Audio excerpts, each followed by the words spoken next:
Pour sécuriser la marche de ce 29 juin organisée par l'opposition contre le Sénat, un important dispositif sécuritaire a été mis en place. Sur l'itinéraire de la marche, des policiers ont été postés pour réguler la circulation. Un barrage a été dressé au niveau de la place de la Nation pour faciliter le contact entre les autorités et les organisateurs de la marche, mais également pour sécuriser la zone rouge. Côté manifestants également, un cordon sécuritaire a été déployé pour contrôler la foule. Malgré tout, la situation a dégénéré au moment où les responsables de la marche devaient remettre leur message aux autorités politiques. Qu'est-ce qui a donc provoqué ce débordement?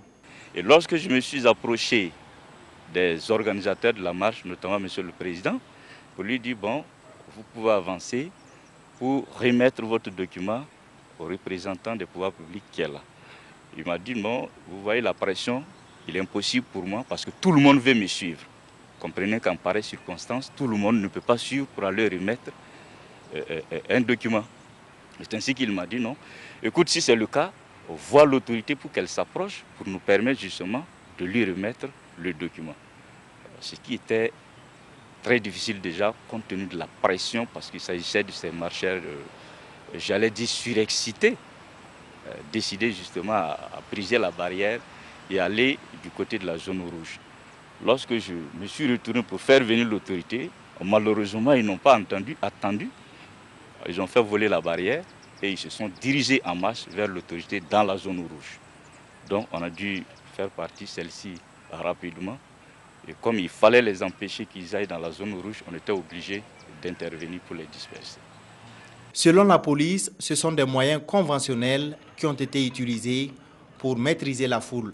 Il n'y a pas de perte en vie humaine, il n'y a pas de dégâts en tant que tel. Alors je voudrais profiter de l'occasion justement pour démentir formellement des informations délibérées qui circulent pour dire que les forces de l'ordre ont fait usage de balles réelles. Il n'en est rien du tout.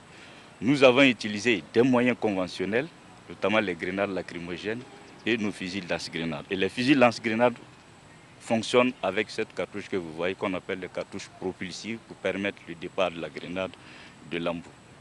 Et ce sont ces douilles généralement que des individus mal intentionnés ramassent pour dire que nous avons utilisé des armes de guerre contre les manifestants. Ce n'est pas vrai du tout. Et pour la Brigade nationale des sapeurs-pompiers, aucun blessé par balle n'a été enregistré.